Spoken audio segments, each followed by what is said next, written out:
Olhem para este rosto. Observem atentamente estas feições.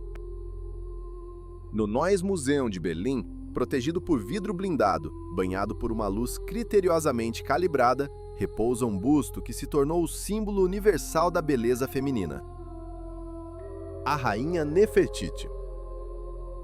O seu nome é música, ecoando através dos milênios. A Bela chegou.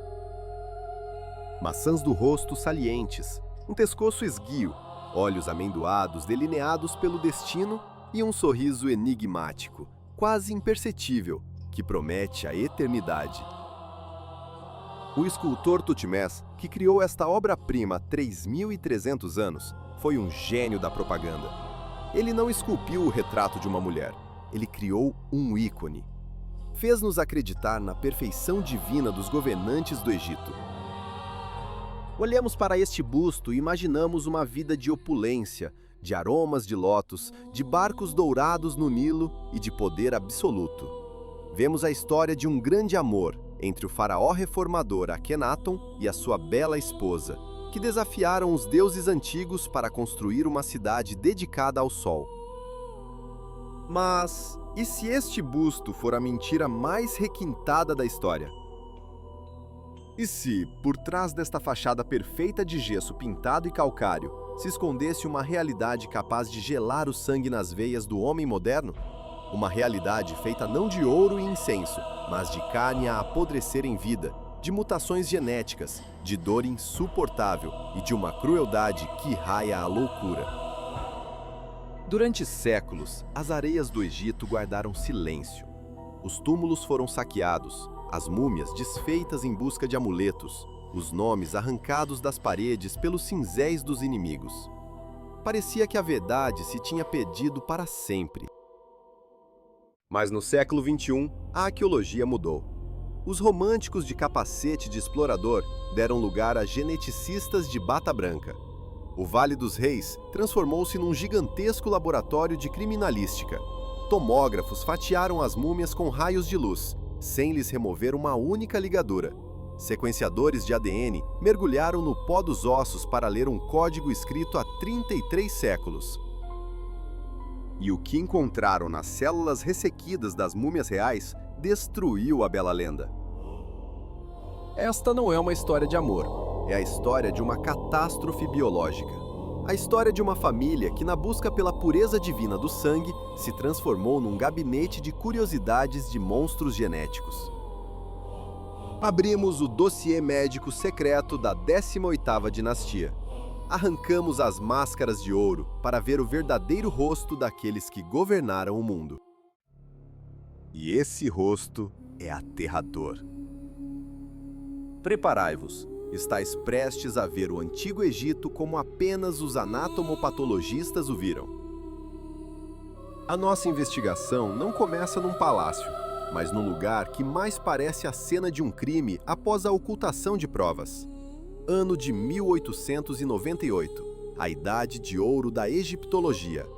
O francês Victor Lory desce a um poço profundo no Vale dos Reis. Ele descobre o túmulo número 35. A areia do tempo guarda os seus segredos, mas não para sempre. A verdade, por mais terrível que seja, acaba sempre por encontrar uma fresta na pedra do sarcófago, uma voz no silêncio do ADN, e obriga-nos a questionar. Quantas das nossas próprias lendas douradas aguardam apenas a luz fria da ciência para revelar o monstro que escondem? Oficialmente, esse é o túmulo do grande faraó guerreiro, Amenhotep II. Mas no seu interior, o egiptólogo Victor Loret descobre algo estranho. O túmulo fora reutilizado. Numa era de tumulto, os sacerdotes reuniram as múmias reais de criptas saqueadas e esconderam-nas aqui, num esconderijo secreto, para salvar dos profanadores. Mas numa das câmaras laterais, num nicho apertado e sufocante, diretamente sobre o chão de pedra nua, jaziam 3 corpos no meio do pó e dos detritos. Estavam desprovidos de sarcófagos, desprovidos de máscaras de ouro. As suas mortalhas de linho tinham sido grosseiramente arrancadas por ladrões da antiguidade, em busca dos preciosos escaravelhos sobre o peito dos defuntos. Era uma cena macabra, uma família unida na morte. A primeira era uma mulher idosa. O seu cabelo, longo, farto e castanho, preservara-se até aos dias de hoje, caindo sobre os ombros. O seu rosto, embora distorcido pela morte, expressava uma estranha serenidade. Os arqueólogos deram-lhe o nome de a Dama Mais Velha. Ao seu lado, um rapaz de talvez 10 ou 12 anos. A sua cabeça estava rapada, à exceção do caracol da juventude, na sua têmpora. E a terceira era uma mulher jovem, a Dama Mais Nova. Um só olhar para ela fazia estremecer até os investigadores mais experientes, habituados à visão da morte. Era o rosto de uma mártir. Uma ferida enorme aberta na boca e na bochecha esquerda. O maxilar estava estilhaçado, os dentes arrancados e cravados na garganta. A órbita ocular esquerda colapsada. O braço direito fora arrancado e jazia ao lado do corpo, como se tivesse sido arrancado pela raiz numa última e desesperada luta. A sua caixa torácica estava esmagada. Quem era ela? Por que não fora sepultada com as honras devidas a uma rainha? Por que foi o seu corpo atirado para o túmulo de um estranho, como uma boneca partida, privada do seu nome? No Antigo Egito, o nome era a chave para a vida eterna. Privar uma múmia do seu nome, o seu Ren, era matar a alma. Era condená-la uma segunda vez, a vaguear para sempre no esquecimento. Alguém, muito poderoso, queria que o mundo se esquecesse desta mulher. Mas o ADN recorda tudo. 100 anos após a descoberta, estes corpos começaram a falar. Ano de 2010, Museu do Cairo. Numa cave profunda, protegida do calor e do pó da cidade, é montado um laboratório de ADN estéril, que custou milhões de dólares. O Dr. Zahi Hawass, uma lenda viva, reúne uma equipe internacional com os melhores geneticistas da Alemanha, Itália e Egito. O projeto é batizado de A Família de Tutankhamon. A tarefa era titânica, na fronteira da ficção científica. Extrair ADN de múmias que jazeram no deserto escaldante durante 3.300 anos é como tentar reconstruir a guerra e a paz a partir de confetes após uma explosão. O calor é o inimigo principal do ADN. Quebra as longas cadeias moleculares em pequenos fragmentos. Além disso, os antigos embalsamadores usaram químicos agressivos, betume quente, resinas de coníferas, natrão, sal. Estas substâncias impregnaram a carne e os ossos, destruindo quimicamente ou bloqueando o material genético. E havia outro problema: a contaminação. Ao longo de 3 milênios, centenas de pessoas tocaram nas múmias. Sacerdotes, ladrões, descobridores, turistas. O ADN de um humano moderno poderia contaminar as amostras e distorcer todos os resultados. A luta para extrair uma verdade de fragmentos de ADN espelha a própria luta da Dama Mais Nova pela sua identidade. Um eco da sua história, quebrado, mas não silenciado, aguardando ser ouvido através dos milênios. Pois mesmo quando um nome é apagado da pedra, a verdade, por vezes, encontra uma forma de ser sussurrada a partir do próprio pó. Mas os cientistas recorreram a medidas sem precedentes. Utilizaram microbrocas especiais, semelhantes às de um dentista, para alcançar o próprio âmago dos ossos, onde o ADN poderia ter sobrevivido, selado numa espécie de cápsula do tempo. Extraíram amostras das profundezas dos fêmures, um santuário inviolado pelas mãos dos homens ou pelas resinas dos embalsamadores. Os computadores trabalharam ininterruptamente, decifrando milhões de fragmentos de sequências. Procuravam microsatélites, as curtas repetições em tândem que funcionam como impressões digitais genéticas únicas, transmitidas de pais para filhos. E quando os resultados chegaram, os cientistas não queriam acreditar no que viam. Foram forçados a repetir os testes num laboratório independente, nos Estados Unidos. Não havia erro. O quebra-cabeças encaixou, e a imagem que revelou era aterradora.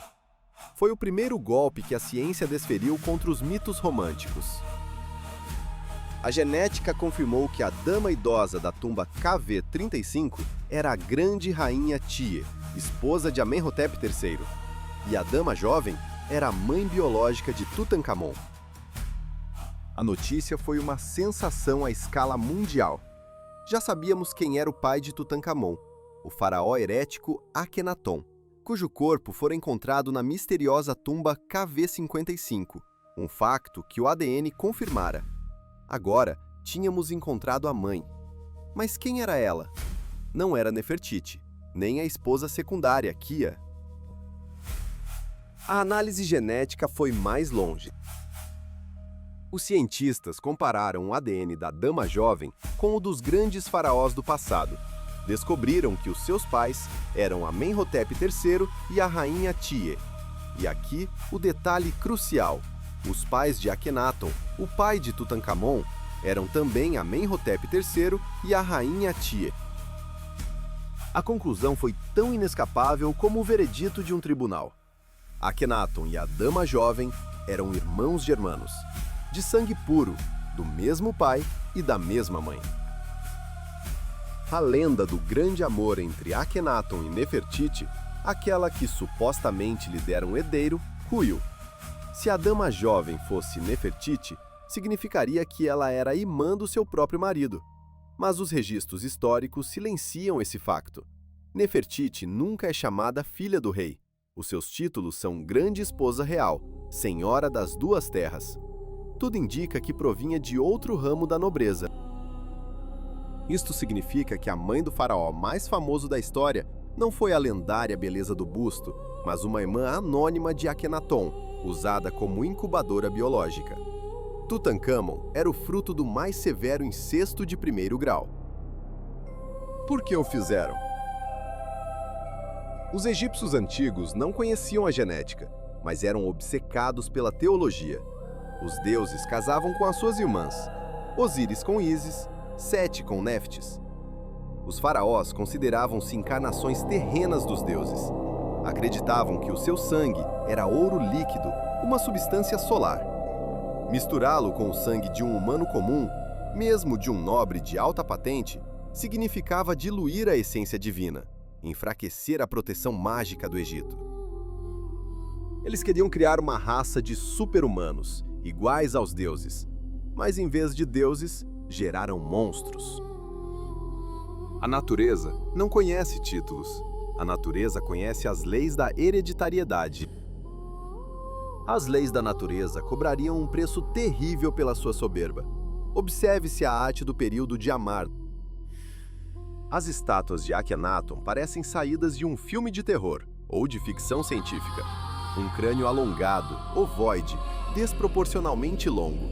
Um rosto estreito e equino, com uma mandíbula pesada. Um pescoço fino, de cisne. E, no entanto, ancas largas, quase femininas. Um ventre proeminente, um peito volumoso e dedos finos, aracnídeos. Durante muito tempo, os historiadores falaram de um novo estilo, de simbolismo. Akhenaton, diziam, queria mostrar que o seu deus, Aton, era simultaneamente pai e mãe de toda a existência. Por isso, representava-se a si mesmo como um ser andrógeno. Os teóricos do paleocontacto clamavam: era a prova da visita de extraterrestres, de híbridos alienígenas. Testes de ADN revelaram uma verdade prosaica e terrível. Não era estilo. Não era o cosmos. Era doença. Uma patologia sistêmica e severa. A família sofria de um conjunto de desvios genéticos, causados por uniões consanguíneas. Primeiro, a síndrome de Marfan, uma provável doença genética do tecido conjuntivo. É ela que provoca os dedos de aranha, a aracnodactilia, os membros alongados, a deformação da caixa torácica e os problemas cardíacos. Segundo, a ginecomastia, uma falha hormonal familiar que levava a um desequilíbrio de estrogênios, causando o crescimento do peito nos homens e a acumulação de gordura nas ancas, segundo o padrão feminino. Isto explica a estranha figura de Akhenaton. Terceiro, a crâniosinostose, a fusão precoce das suturas do crânio. O cérebro da criança cresce, mas a caixa craniana não consegue expandir-se para os lados. É forçada a alongar-se para trás, adquirindo a forma de um melão. Uma condição agonizante, frequentemente acompanhada de dores de cabeça lancinantes. Quarto, a síndrome de Huntley-Bixler, uma mutação raríssima que causa a fusão dos ossos do cotovelo e do rádio e a deformação do crânio. Eram inválidos. O menino de ouro, Tutancâmon, que imaginávamos como um jovem atleta, veloz na sua biga a trespassar inimigos com seu arco, era na realidade um homem destroçado. A tomografia do seu corpo, uma autópsia virtual, tornou-se a leitura de uma enciclopédia de patologias. Tinha uma fenda palatina, um sinal clássico de incesto. A sua coluna vertebral estava severamente curvada por uma escoliose. Mas o mais aterrador eram as suas pernas. Tinha pé boto na perna esquerda. Caminhava literalmente sobre a face lateral do pé, virando-o para dentro. Sofria ainda da doença de Kohler II, uma necrose asséptica dos ossos do pé. O seu tecido ósseo morria em vida, privado de irrigação sanguínea. Causava-lhe uma dor infernal a cada passo, comparável a caminhar sob vidro partido. A circulação nos dedos estava comprometida. Tinha a oligodactilia no pé direito. Na sua tumba foram encontradas 130 bengalas. Algumas apresentam marcas de uso intenso, precisamente do lado em que ele se apoiava. Não eram um símbolo de poder, nem um acessório de moda. Eram uma muleta. Ele não conseguia manter-se de pé sem apoio. O grande faraó, o Deus vivo, o Senhor das Duas Terras, era um rapaz de 19 anos, cuja máscara de ouro maciço escondia não a majestade de um deus, mas a frágil e dolorosa verdade da carne e do osso. Um império que apodrecia por dentro, corroído pela ambição dos seus antepassados. Ele não pereceu na guerra. Morreu na sua cama, quebrado pela sua própria genética. Voltemos à dama mais jovem, a mãe deste rei desafortunado. Quem era ela? O seu nome era provavelmente Nebetá, ou talvez Bakhtaten, uma das filhas mais novas de Amenhotep III, cujo nome raramente era mencionado nos anais da história. Mas a sua morte levanta mais questões do que a sua vida. Os médicos legistas levaram a cabo uma reconstrução detalhada do golpe, utilizando uma modelação tridimensional do crânio. Não foi um acidente. Não foi a queda de uma pedra durante um terremoto, nem o descuido de ladrões de túmulos. O golpe foi desferido com uma lâmina pesada e afiada, provavelmente um machado de guerra, uma massa de gume afiado ou uma enxó. Atingiu-a diretamente no rosto, na diagonal, da esquerda para a direita. O impacto esmagou o maxilar superior, aniquilou o nariz, arrancou os dentes e fraturou a órbita ocular, cravando estilhaços de osso no cérebro. A presença de fibrina, uma proteína envolvida na coagulação do sangue, nas extremidades da ferida óssea, prova que o coração da mulher ainda batia no momento do impacto. O sangue tentou curar a ferida. Ela estava viva. Ela viu seu assassino. E o golpe foi desferido pela frente. Foi uma execução. Ou um homicídio passional cometido com uma crueldade monstruosa. Quem poderia tê-lo feito? As teorias dos historiadores conduzem-nos aos corredores mais sombrios do palácio de Akhetaton. Akhenaton morre, ou a sua força desvanece-se. O país está mergulhado no caos. A reforma religiosa fracassou. Os sacerdotes de Amon anseiam por vingança. Dentro do palácio, trava-se uma luta pelo poder. Talvez a dama mais jovem tenha sido assassinada como um símbolo do antigo regime. Ou teria sido ciúme feminino. Nefertiti, a grande esposa real, detinha um poder colossal. Era retratada como igual ao seu marido. Mas não conseguiu gerar um filho. Teve 6 filhas. Uma irmã anônima do marido deu à luz o herdeiro, Tutancâmon. Poderia a mais bela das mulheres, um ícone de estilo, ter ordenado a eliminação da sua rival? Poderia este golpe no rosto ser um ato de ódio simbólico para apagar a beleza daquela que ousou dar um filho ao deus, quando a própria Nefertiti não o conseguiu? A forma como o corpo da dama mais jovem foi embalsamado revela pressa e negligência. A incisão para extrair os órgãos foi feita grosseiramente. A boca não foi fechada nem fixada.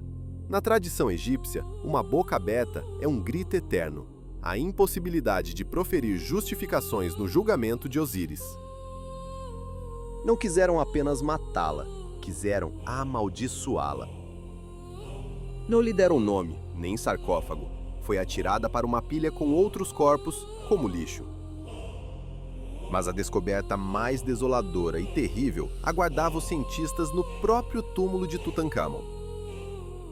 Num canto da Câmara do Tesouro, dentro de uma simples caixa de madeira, jaziam 2 minúsculos caixões antropóides, cobertos de resina negra. No seu interior, as múmias de 2 crianças, 2 meninas. O teste de ADN confirmou. Eram filhas de Tutancâmon. E a mãe? A mãe era Anque-Senamon. Quem era Anque-Senamon? A filha de Akhenaton e Nefertiti. Tutancâmon e Anque-Senamon eram irmãos consanguíneos, filhos do mesmo pai. A glória dos faraós, selada não em ouro, mas num ciclo de segredos e dor, uma herança de sangue amaldiçoada, sussurrada para sempre pelas areias do tempo. O círculo fechou-se mais uma vez. A loucura perpetuou-se. Irmão desposou irmã. Os filhos do incesto, eles próprios já profundamente doentes, casaram-se entre si. A natureza disse basta. A reserva de resistência genética esgotara-se. A primeira menina, a amostra 317, nasceu prematura ao 5º mês de gestação.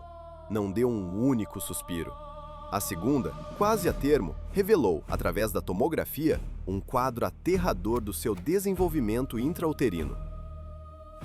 A criança sofria da deformidade de Sprengel, a omoplata fundida com a coluna vertebral, o ombro erguido de forma antinatural, espinha bífida e uma escoliose severíssima.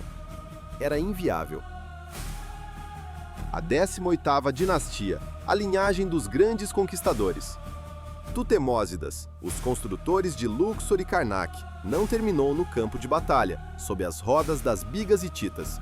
Terminou no silêncio de uma câmara de parto, em poças de sangue e nas lágrimas de uma mãe. Os seus genes estavam tão corrompidos que já não conseguiam reproduzir-se. Tinham se tornado um beco sem saída biológico.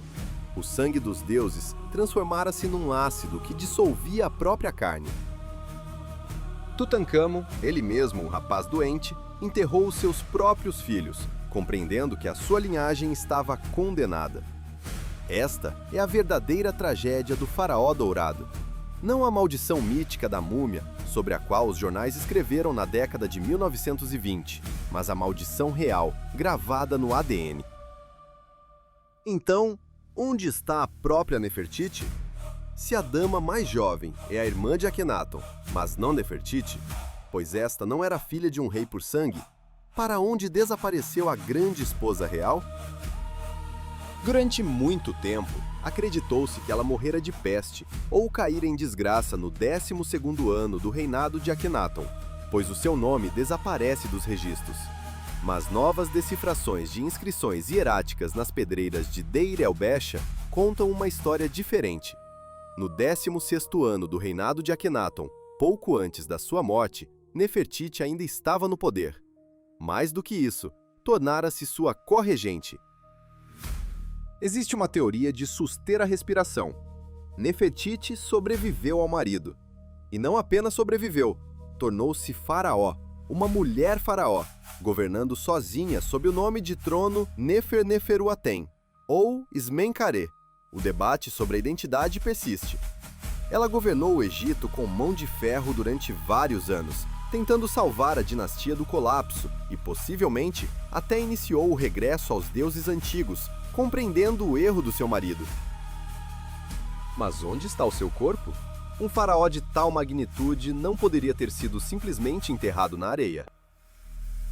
Em 2015, o egiptólogo britânico Nicholas Reeves, ao estudar digitalizações a laser de alta resolução das paredes da câmara funerária de Tutankhamon, notou estranhas anomalias.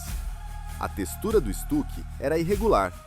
Sob as pinturas, surgiam linhas retas, os contornos de portas seladas. Reeves apresentou uma hipótese que soa como o enredo de um thriller de Hollywood. O túmulo de Tutankhamon, KV62, não é de todo seu túmulo. É suspeitosamente pequeno para um rei. A sua planta, com uma viragem à direita na entrada, é típica para rainhas, não para reis, cujos túmulos viravam à esquerda. O maior tesouro arqueológico alguma vez encontrado seria, afinal, apenas o vestíbulo. Uma antecâmara apressadamente adaptada para um rei rapaz, cuja morte inesperada o relegou à guarda de um segredo muito maior. O verdadeiro túmulo, o prêmio final, ainda aguarda, selado atrás de uma parede, intacto há mais de 3 milênios. A teoria é, ao mesmo tempo, simples e sísmica. KV62 não é o túmulo de Tutankhamon, é o túmulo de Nefertiti. Quando o jovem faraó morreu, subitamente, aos 19 anos, provavelmente de septicemia após uma fratura, o sacerdócio foi apanhado de surpresa. Não havia um mausoléu real preparado. A construção do seu próprio túmulo estava longe de ser concluída. Em pânico, para cumprir o ritual sagrado dos 70 dias, tomaram uma medida desesperada. Reabriram o túmulo da sua madrasta, a rainha Nefertiti, falecida 10 anos antes. Uma nova parede foi erguida, selando a sua câmara funerária para sempre. Sobre ela, pintaram frescos com a imagem de Tutankhamon, e o rapaz-rei foi sepultado no corredor exterior, naquilo que originalmente era apenas uma antecâmara. A implicação é avassaladora. Nefertiti ainda está lá, agora mesmo, para lá da parede norte, adornada com cenas do Livro dos Mortos, a meros metros das multidões de turistas. Numa câmara inviolada, repleta de ouro, papiros e respostas. Investigações com georradar, conduzidas pelo especialista japonês Hirokatsu Watanabe, revelaram a presença de cavidades e de objetos metálicos e orgânicos por trás da parede. No entanto, uma segunda análise da National Geographic produziu resultados contraditórios. O Ministério das Antiguidades do Egito, temendo a destruição das pinturas únicas, impôs uma proibição total de qualquer perfuração. Estamos perante uma porta para a qual possuímos a chave, mas que nos é proibido abrir. É o gato de Schrödinger, da egiptologia. Nefertiti está e não está, simultaneamente, naquele espaço silencioso. Mas há outro mistério, um que nos encara diretamente das paredes e estátuas: as cabeças. A forma dos crânios das princesas de Amarna é uma das características mais visualmente chocantes da sua arte. Occipitais enormes, em forma de melão, alongados para trás de uma forma quase desumana.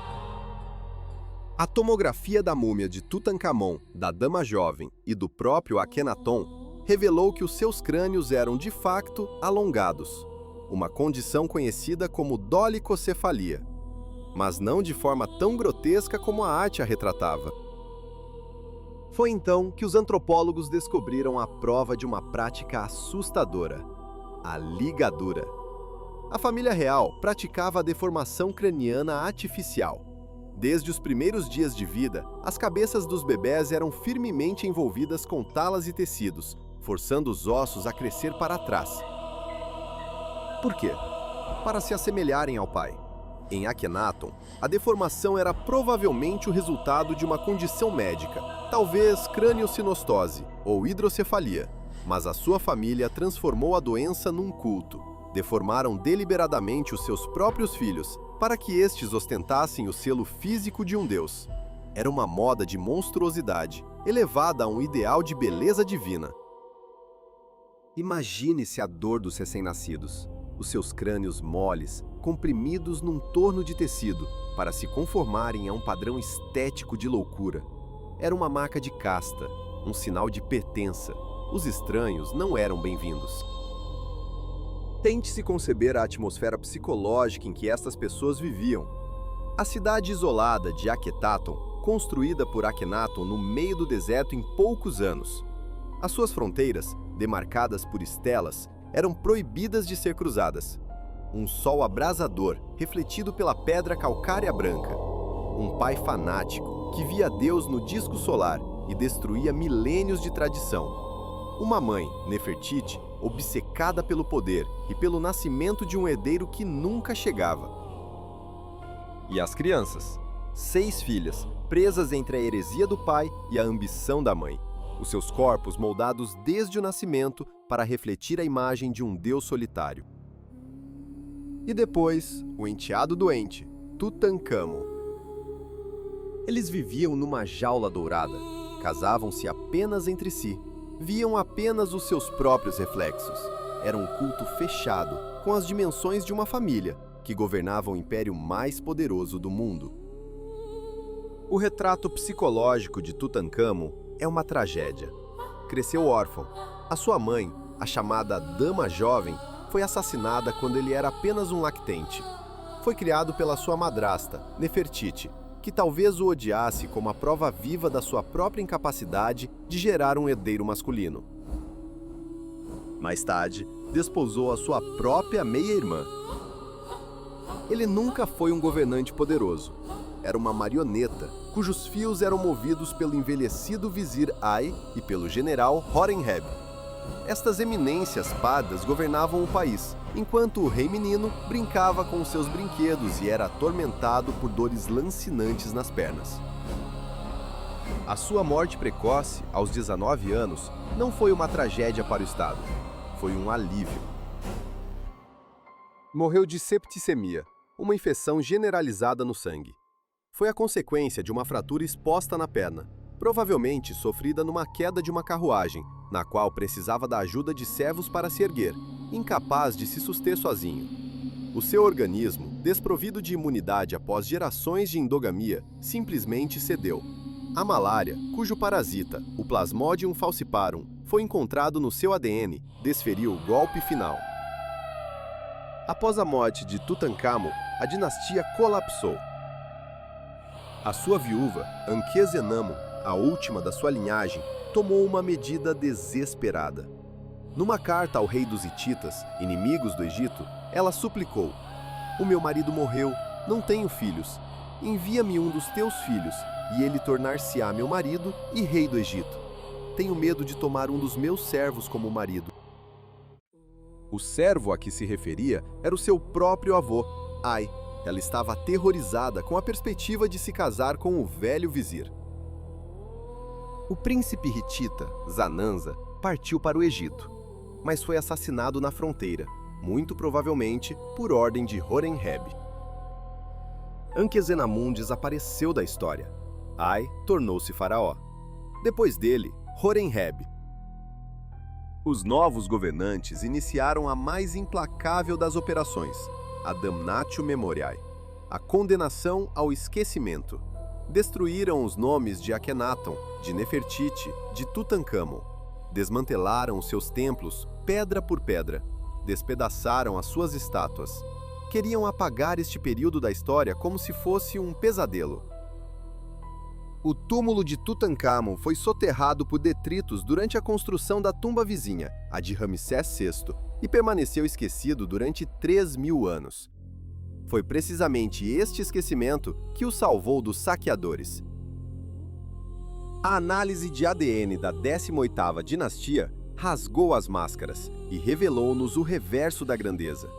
Hoje, ao contemplar a máscara dourada de Tutankhamon, já não vemos apenas o esplendor.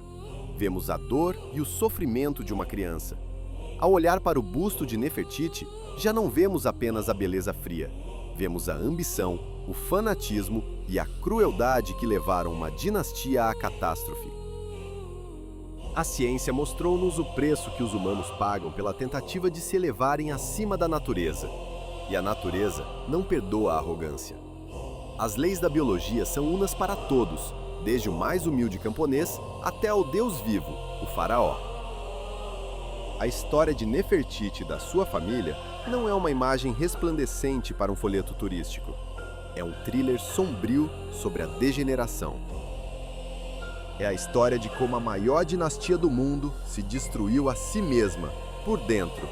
Uma busca pela pureza de sangue que, no final, se tornou o seu próprio veneno. Hoje, a dama mais jovem repousa num museu, sob o vidro. O seu rosto permanece desfigurado. Mas agora, ela tem uma história. Sabemos que é a mãe de um faraó. Sabemos que é a vítima de um sistema. Nefertiti. Ela ainda espera. Lá, na escuridão, por detrás da parede pintada do túmulo do seu enteado. E talvez, quando finalmente encontrarmos a coragem para abrir essa porta, o seu ADN nos conte uma história ainda mais chocante do que podemos imaginar. Talvez descubramos que foi ela a arquiteta deste colapso, ou a única pessoa que tentou impedi-lo. A questão permanece. Devemos arriscar um monumento único pela esperança fugaz de encontrar a verdade? Ou existem segredos que devem permanecer intocados, porque a verdade pode ser um fardo demasiado pesado para suportar? Afinal, a história não é apenas o que está escrito nos livros dos vencedores. É aquilo que está gravado no nosso próprio sangue. Um texto que nunca poderá ser apagado.